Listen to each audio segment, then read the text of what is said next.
Well, let's make a start. Hello, everyone, and welcome to this session in the 2022 Lean in Higher Education Conference. The title of today's session is Adapting Hoshin Kanri for COVID Recovery and Reshaping at Michigan State University, and it'll be run as a 45-minute learning session. So as you've heard in other sessions, being the host, University of Melbourne likes to acknowledge the Aboriginal and Torres Strait Islander traditional owners of the unceded land on which we work and learn. So we pay respect to the elders past and present and the place of Indigenous knowledge in the Academy. I'm on the land of the Wurundjeri people of the Kulin Nation. You've heard some of the housekeeping earlier, probably in other sessions, but just as a reminder, please stay on mute. And please feel free to turn your camera on so that we can see everybody's lovely faces and share. Comments and questions are welcome to be popped into the chat, and we can pop them, and we're going to get to them at the end of the session. And as a reminder, that's being recorded. So please let me introduce the presenters of the session. It's my honour and pleasure to welcome Tariq, Abdelhamid and Sally Gatlin. Over to you guys for what's sure to be a great session. Well, thank you very much, and welcome to all again, and depending on which zone you're in, good morning and good afternoon and good evening. It's an honor to be before you, and we're both from Michigan State University, and of course that's because that's the title of our presentation. And I'll just, Sally will say something and then she will turn it over to me.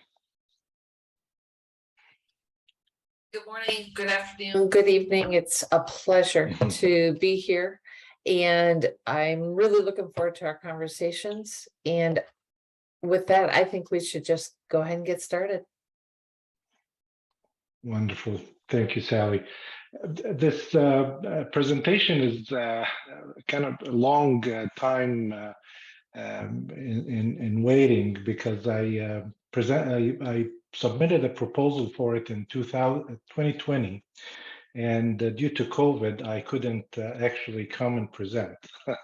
And the title is Adapting Hoshin Kanri for COVID Recovery and Reshaping at Michigan State University. And my first Lean HE conference was in Ann Arbor, Michigan, the 2019 one. And it was quite, of course, it was close to us. We can drive to it and come back home and sleep and go back. So that was convenient.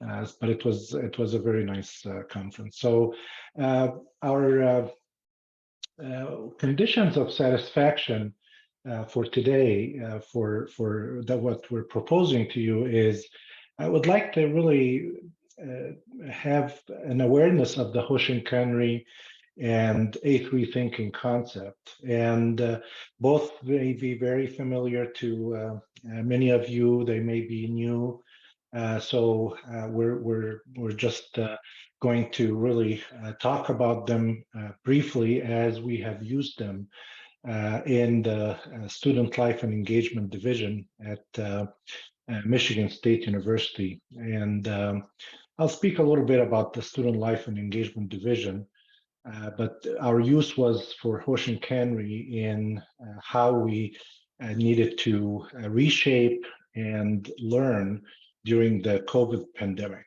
And we'll get to kind of some of the specifics.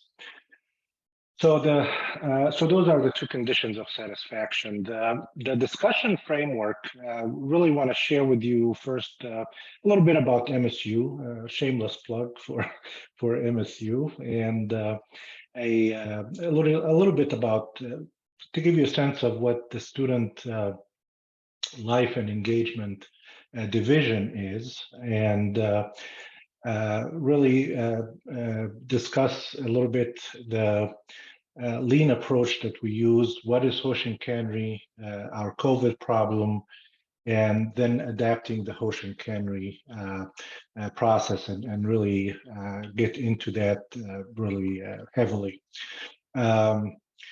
We'll go ahead and start. Of course, this is the world, the map of the world. You're right there in Melbourne, in Australia, and we're up here in the United States, and specifically in Michigan. And Michigan State University is kind of in the center of Michigan. And we were founded in 1855 and quite large acreage where the campus that Sally and I work at.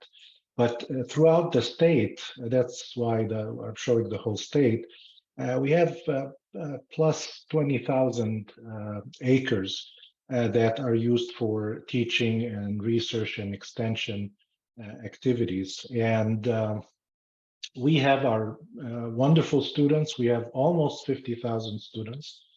I looked up the exact number, so that is an exact number, and currently enrolled.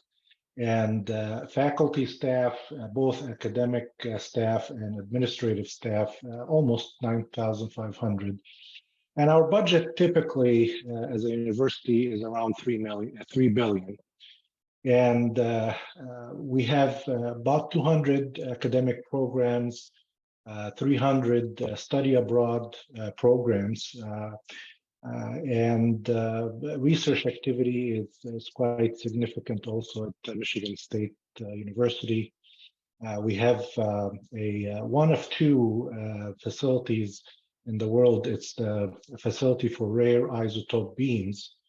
And our colleague who is the director of that facility says it's basically it's a very big laser pointer that they study basically how the light travels through a tunnel. And I guess that's the best a physicist can give you for what that facility does. And we have our own power plant that generates electricity, and also it's a cogeneration facility, so we get steam from the process, and it heats us during the winter. And roughly about 600 or so buildings on campus itself. So within this, we are the Student Life and Engagement Division. I have the privilege of working at the division. I'm also a faculty member in the construction management program and have an appointment with the division as a faculty administrator.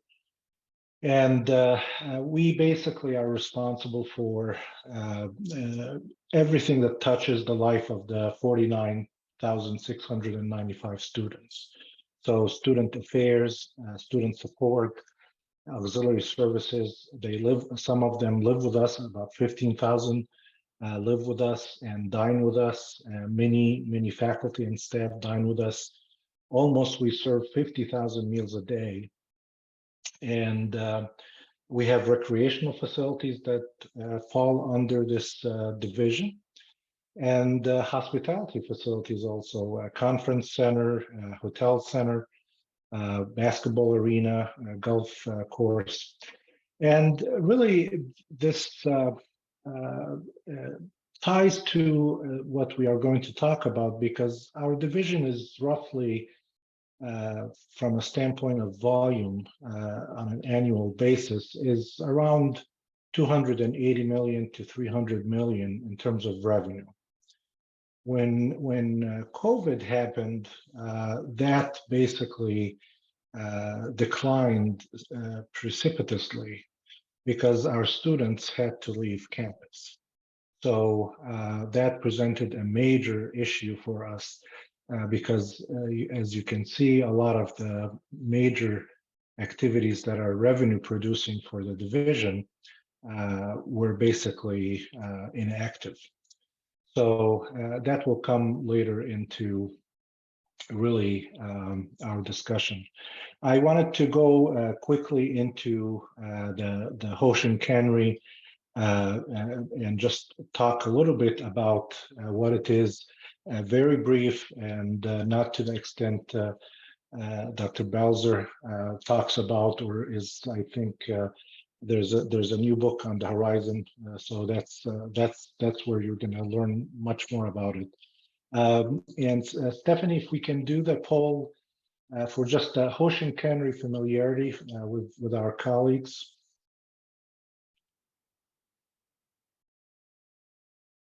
So are you familiar with the concept of Hoshin Kanri? Yes, no, you heard the term, but you can't describe it. So I think Stephanie will get the results and relay it to me, and Sally. Oh wow, okay. Can you see those results? Yep, great. Oh yes, yeah, I saw them. Yeah, pop up. Thank you, Stephanie. Yeah, and so about half, more than half, said yes, and there are some no's, and some also are uncertain. So that's good. That's about where Sally and I expected. Perhaps we're going to have, based on yesterday's polls, which appreciate our colleagues doing that for their sessions as well. So this quote by Peter Drucker is also insightful. It talks about, only three things happen naturally in organizations: friction, confusion, and underperformance. Everything else requires leadership, and I think lean deserves to be there somewhere. So everything else requires lean. So in the Hoshin Kanri, where it really has its most associated with is strategy or strategic deployment. And essentially, for any organization, you have its North Star, the mission, vision, and its values. And then there are strategic goals at the level of the leadership. And when you go to the management level, typically there are tactical goals. And at the unit levels or at the front line, you have operational goals. So, so this could be at the college level, department level, and then within programs or for even instructors. The issue has always been, how do you cascade the goals between the different levels so that you align the organization effort appropriately and engage people so that what they're doing is really feeding back into the mission, vision, and values, and it's all consistent. And that has puzzled a lot of organizations, and some have used different methods and different techniques. The Hoshin Kanri happens to be one that is helpful in this particular for this particular question. And some of the traditional deployment strategies, again, we're not going to talk about these, but you may be familiar with them. They may be working for your organization, which is perfectly fine. We've used the balanced scorecard for quite some time, and the hope is that we will replace it with Hoshin Kanri at some point. But it's one of those that really has shown us it's better than not having really a systematic process. But some of the issues with these non-Hoshin Kanri processes is the strategic plan becomes or gets converted to random operational plans by different groups. And they may not have participated in the strategic plan at all. Then there's resource competition that starts to happen because I want, money, I want resources, I want people, and that becomes there becomes a competition. And the evaluation process is typically performance reviews on an annual basis for individuals, It could be also evaluation for programs, whether you're meeting objectives or not. So typically, we get friction, confusion, misallocation of resources, missed chances to take advantage of opportunities, delays. What Hoshin Kanri, the word, and yesterday there was a little bit discussion in Eric's, in Simon's, sorry, keynote about some of the words, and that resonates with us. The using terms of art that the lean in higher education community knows, but maybe our colleagues do not understand. So, nonetheless, the term Hoshin Kanri is something that you will see in literature, something that you will see that is commonly used, but it's basically direction management. And it's also known as policy deployment, policy management, strategy deployment, Hoshin planning, Hoshin development. And if you're interested in the breaking down the actual Japanese words, it's interesting because you see that Ho means direction, Shi means needle, so really it's a compass, and Kanri is control logic. So it's really about the ability to manage your direction and focus on your direction. So when we simplify the Hoshin Kanri approach, the idea is really to have a strategic plan that's really connected to the division or department plan, that connects to the unit individual plan, and there are checks and balances. This is a very, very simplified view of the Hoshin Kanri. It's just to show that it's not the way the other typical strategic deployment strategies work. It's really very it's a two-way process, and there's a lot of alignment and checking back and forth to make sure that this level understands what the strategic plan really is, and so on and so forth.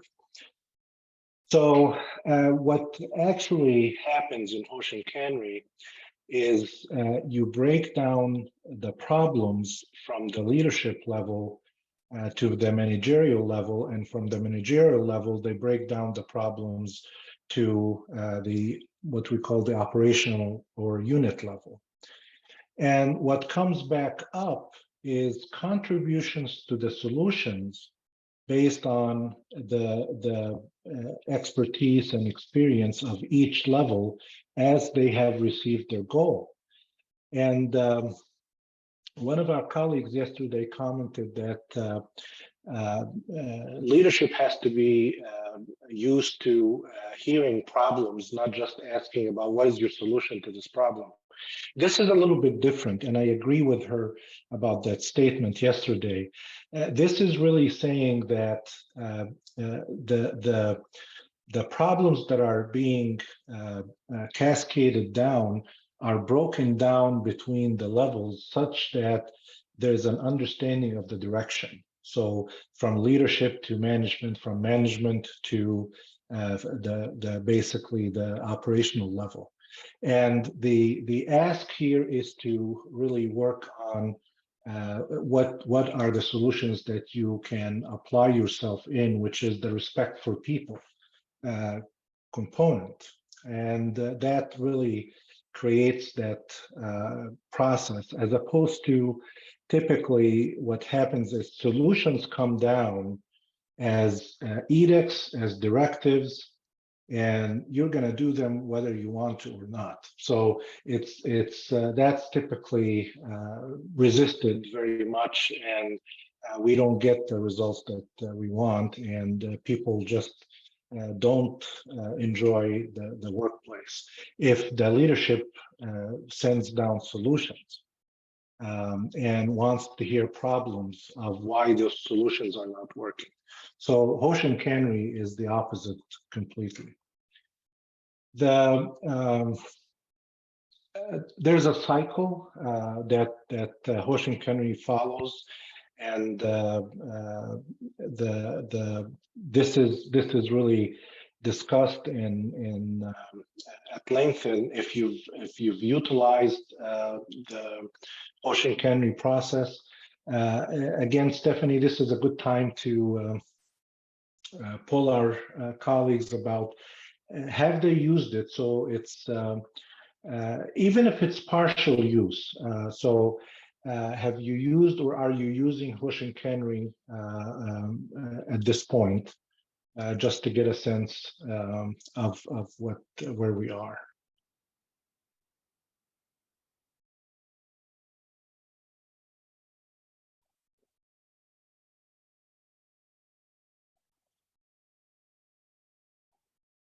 Okay, Stephanie, maybe you, okay, you got the, okay. So again, a smaller percentage of us have used it, a larger percentage has not. And again, I mean, that should not affect really the continuing with our conversation.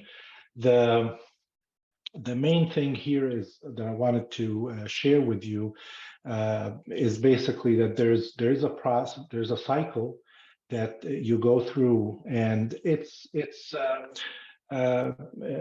essentially to make sure that the process of the Hoshin Kanri is followed in a systematic manner. There are words of art that are used in the Hoshin Kanri, like breakthrough goals, annual objectives. Dr. Balzer may have shown the X matrix. It's behind him, actually, if you see his background. There's an X matrix right behind his, where he's seated. And so the X matrix is a term of art within Hoshin Kanri. The catchball planning is another term of art. And what that means is really this iterative, positive iterative process that happens so that you're making sure that the goals are aligned. So again, one of the concerns that we had was how do we bring up our colleagues to use the Hoshin Kanri if they have never used it and in such a short time. And I'll show you why that was an issue. So enter our COVID problem. With of course, all of us, it's unfortunate, but all of us have, shared the pandemic. So everyone worldwide. And when it happened, when a crisis happens, and you have a strategic plan and you want to really, if it's represented by this path, basically what's happening with this path is essentially a crisis forces you into what's highlighted by the circle in number one. It's a recovery. So maybe you can recover and continue, or you're going to have to go into circle number two, which is reshaping, or as well as after you come out from the reshaping, there might be learning where you have to really start to think about different paths to get you to the same end, which is your vision. So for us, essentially, we're very good at recovery. When we have a crisis, we are extremely good, and Sally will attest to that. We come together very well. All the problems, all the challenges, all the the feuds between departments go away. I mean, and we're just focused on how are we going to resolve this crisis? The students are the most important thing for us, and that's a great thing. We formed what we call the Situational Awareness and Planning Task Force. For short, it's the SAP, and that met every day, twice a day in the beginning of the COVID pandemic.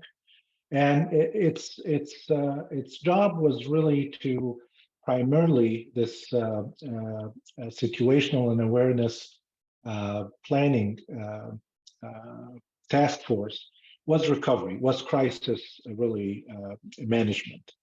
And we had a document, we called it Sustain and Advance document, that governed how this crisis management task force is going to function. So the values, the strategic goals, the planning principles, what their current state and focus is going to be, the recovery work that is scoped for them. The planning cycle was March of 2020 to summer of 2020, because that was the immediate, the crisis window for us was usually 2 to 8 weeks.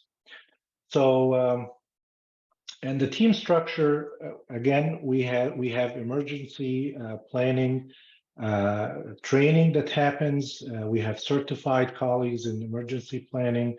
So they structured the team in a way that was really very well attuned to what was needed for recovery.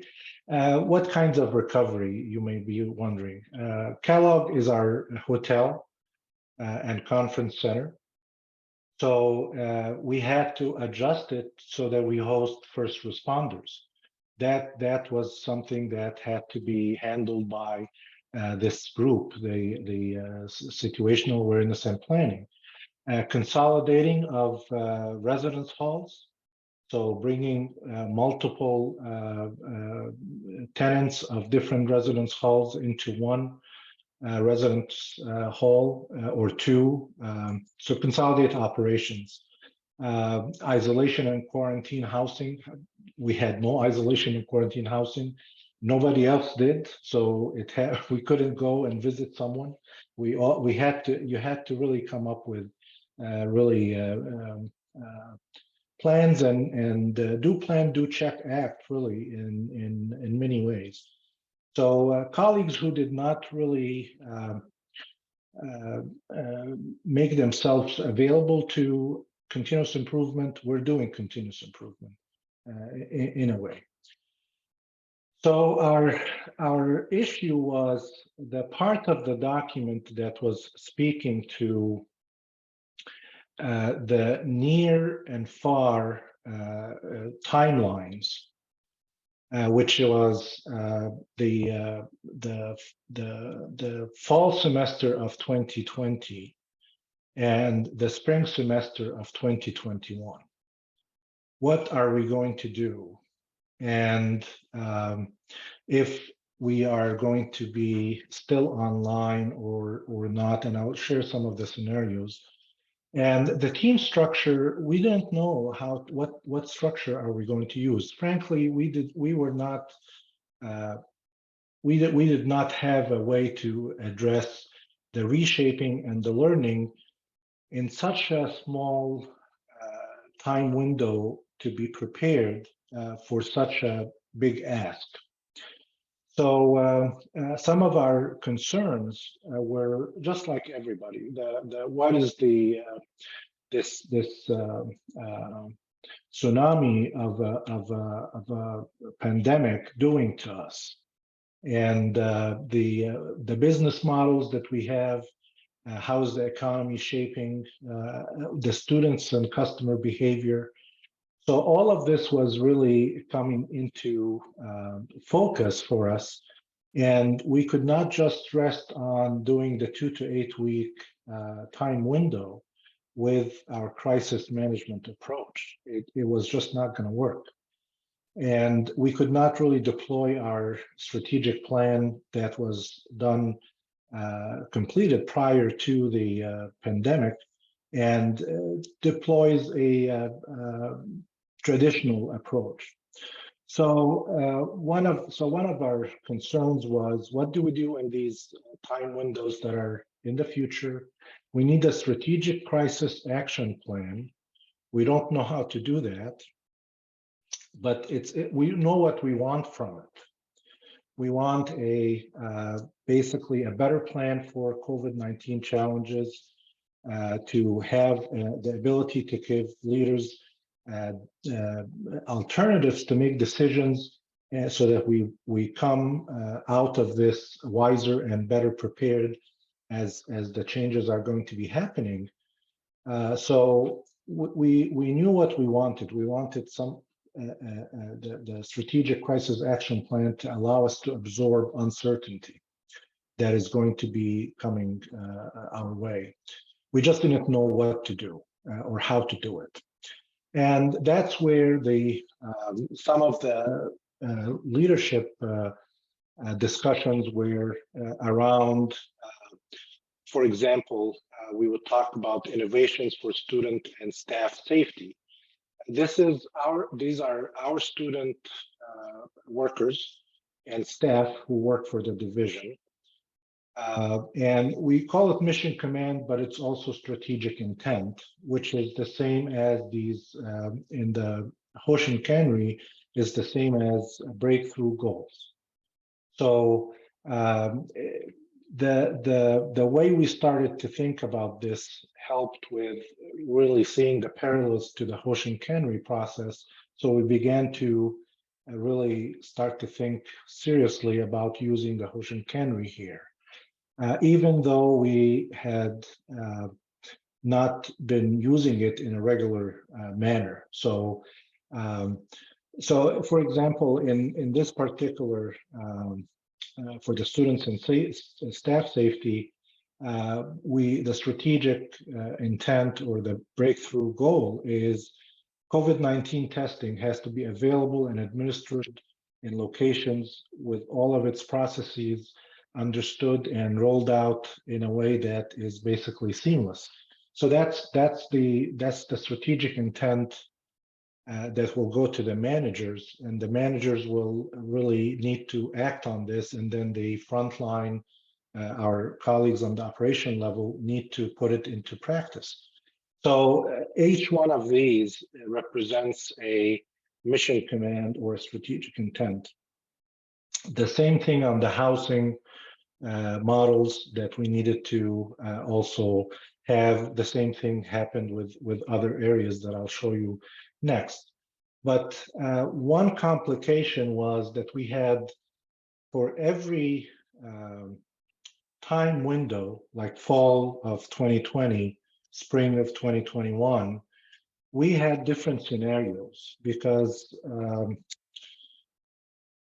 as you have experienced, the administration was not sure. Are we going to go back to normal in fall?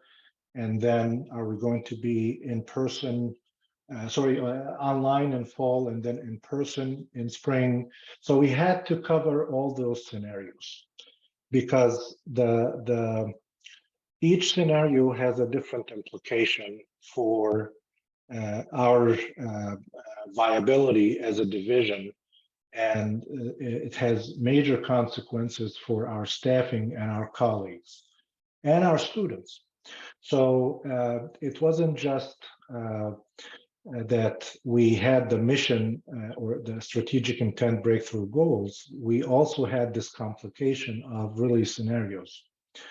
So some scenarios were possible to combine for some of the division areas. Student affairs, student support, housing, residential, dining and retail dining. But the hospitality area, recreational area had to have its own scenarios. So this also had another twist. So essentially, you see the why COVID represented an issue for us, more so than any other situation that we have dealt with in the past. by really continuing to be strategic in how we update our strategic plan and work with our strategic plan. This was just very, very swift and overnight, really. We were told to go home, or all our students were told to go home. So how did we adapt the Hoshin Kanri? What we did was really, we thought we had the strategic intent, which is the breakthrough goals. So we needed to convert those strategic intents to breakthrough goals. We needed quarterly or annual objectives. We needed targets to improve. And those are all Hoshin Kanri terms, but we needed the equivalent for our colleagues to follow with us quickly what we're trying to do. So we really looked at our leadership level. What are they going to pass on to the managerial level? What is the managerial level going to pass on to the operational level? And what's going to come back up? And what we decided to do is to use the A3 form, the A3 thinking and the A3 itself as an instrument. So the directives, or the breaking down the problem from the leadership to the managerial level, was in the form of an A3. From the managerial to the operational level, it was in the form of an A3. And then the solutions come back also in the form of A3s. So what is an A3? And just to also level set all of us, just to see what is our familiarity with the A3, if we can poll our colleagues, Steph.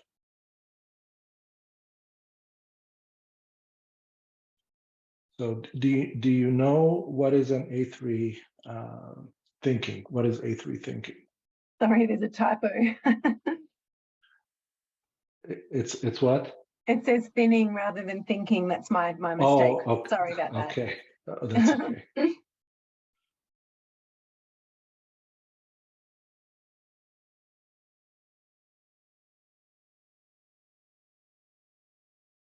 Has it come in? Oh, excellent. Okay, so almost 85% are familiar. 15% have not heard of the thinking, or maybe have not seen the form. But it essentially is the SI unit for paper size, the A3, sorry. And for countries that use empirical units, it's 11 by 17, or we call it tabloid or ledger size. The idea in the A3 is that it was the largest size of the paper that can be faxed. And you were restricted to that size of a paper, so that you can, if you have a problem to solve, or you have a project to report on its status, or a strategic plan, you have to fit it on the A3, basically. That real estate that you only have is the A3. And it has different templates, different formats, but essentially that's what it does. And it's very, for us, it represented a standardized way to share information and to be able to quickly understand what is being communicated, because it has these boxes. We adapted these boxes for use. And I'll show you an example of one of the templates that was adapted. Another template is probably the one that everybody's familiar with. But it has a lot of benefits as a thinking and also as an instrument. So what we had to do is also structure the teams so that they are also able to work within this new system.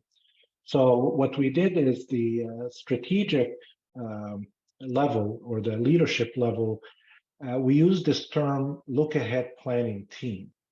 So we have a strategic look ahead planning team. that basically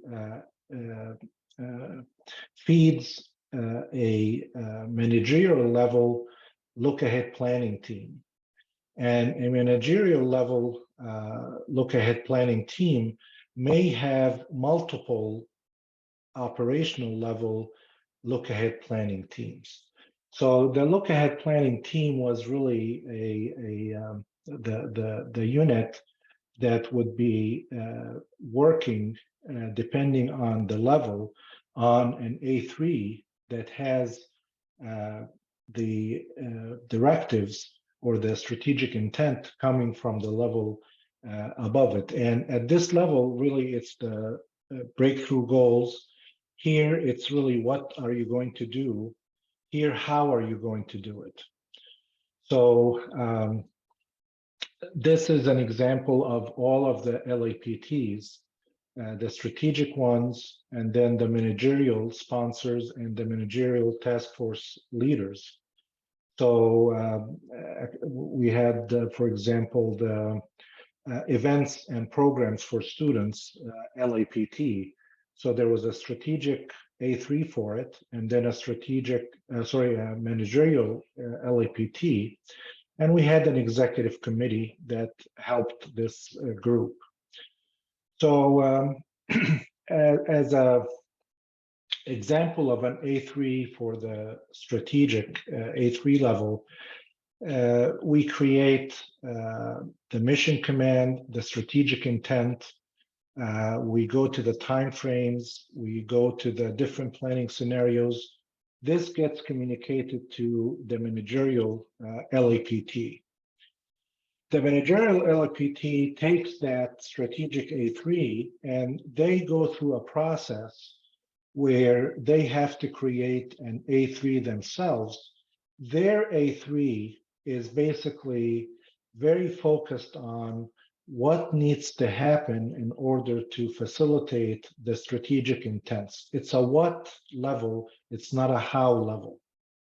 And the managerial teams had a very strict and a very really sharp deadline schedules. Almost every week they had to produce an A3. And because of the different scenarios and the different timeframes that they had, and then we had to, the leadership team had to respond and give them feedback. So there was a lot of, that's the catchball, but we didn't call it catchball. That's the catchball process.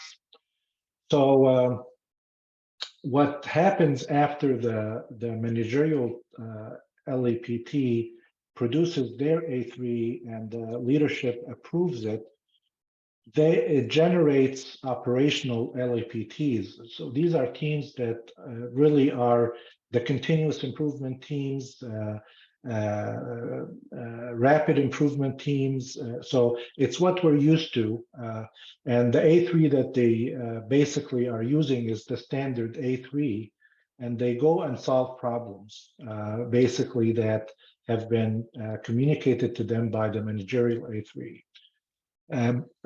through the managerial A3. So to really try to wrap up, I wanted to just give you a sense of what we did and what we approached, but almost produced 70 managerial LAPTs, almost 320 operational LAPTs were recommended. We only activated 40 operational LAPTs, and Sally was going to share some of the good, bad, and ugly of this process. And I'm sorry, Sally, I'm not giving you a lot of time. So if you just share some of the experiences you had, because Sally was really working with the managerial and the operational teams very close. Well, as you said, there's good, bad, and ugly. One of the greatest things that I saw come out of this and working with the LAPT teams was the fact that they really joined, became a force, right? They really wanted to look at ways to keep the division going and then look to the future for ways to try to make up for all the losses. Because we did lose financially, physically, emotionally, a great deal. And so the really great thing was the team camaraderie. And I just wanted to point out one of our LAPT teams is now becoming a standing committee. And that has been ongoing since May of 2020. They sat down and have worked together through this entire time, trying to make sure that one of our processes were absolutely accurate, and we have a great process now going forward for the future of the university and as a division. We're nearly good for time. Yes, and thank you very much. And I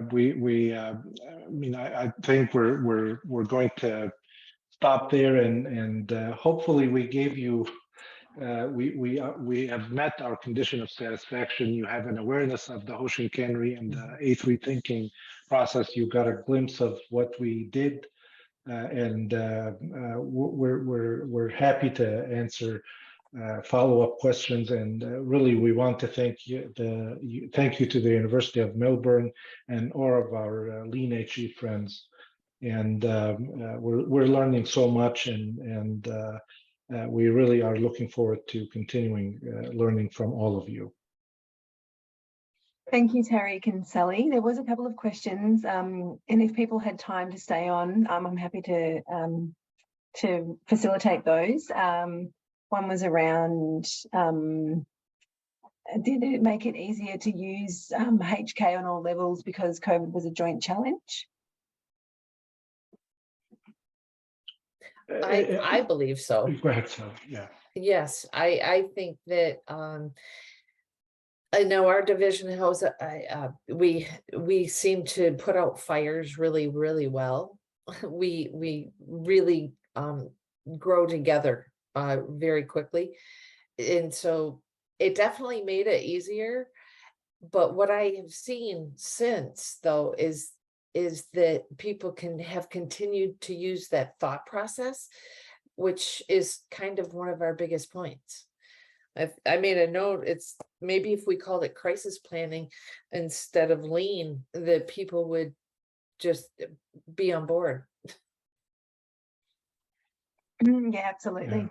Well, look, thank you very much for your time today, and for everyone who attended. This actually brings us to the end of the session. So hopefully we'll see you at other sessions where you can continue to network and ask questions. I found this particularly interesting, not being that familiar with Hoshin Kanri myself and the A3 thinking. I think William, or Bill, if that's what others are calling you, made a comment about if you can't fit it on an A3, you don't know enough about, like you don't know enough about. I love that's amazing. So yeah, thank you so much, and enjoy the rest of your afternoon, evening, or morning. Bye, everybody. Thank you, Stephanie, and thank you, everybody. Thank you.